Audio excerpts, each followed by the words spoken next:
Here goes the third question. From a rifle of mass 4 kg, a bullet of mass 50 grams is fired with an initial velocity of 35 meters per second. Calculate the initial recoil velocity of the rifle. Children, it is a matter of prime importance that we always write the given. The mass of the rifle has been declared to be 4 kgs. Then the mass of the bullet is given to be 50 grams, and the initial velocity of the bullet is 35 meters per second.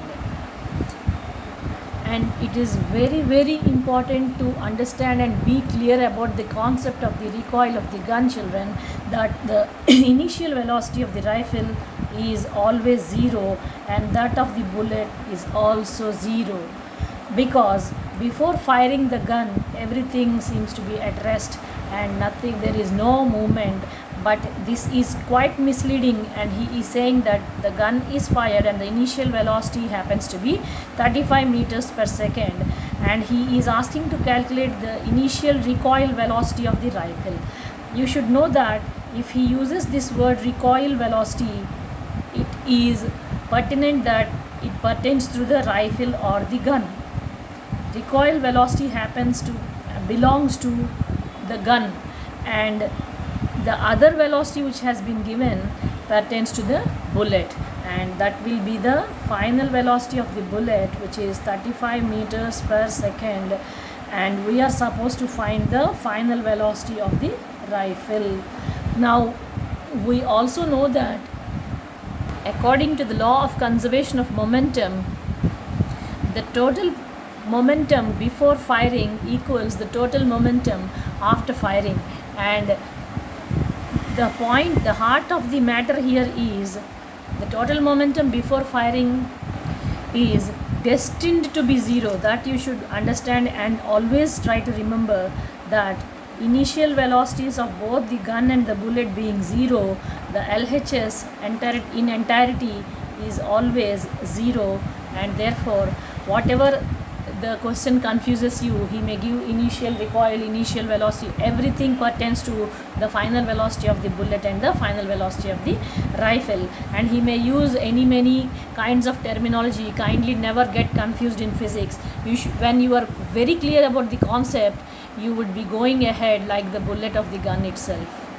And here we have to take up the agreement of the units. It is kg and grams. SI units should be in kg, and this needs a conversion. Therefore 50 by 1000 will give the mass of the bullet in SI units. And you pretty well know the conversion. Number of zeros, you have to count the number of digits, 1 2 shortage, so you place a 0 and the 1 will take the form of the decimal, and I replace this value here. And the very important point here is which one of these two should go to the LHS and become the negative sign, carry the negative sign. We are very well aware that the recoil of the gun is in the opposite direction and carries the negative value. Therefore this component takes the negative and this has to go to the LHS. Therefore, the force operating in the forward direction is equal to the force operating in the negative direction. The momenta are equal and opposite.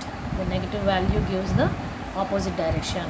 Now we are supposed to arrive at the recoil velocity of the rifle. Therefore, carrying this to the other side, we have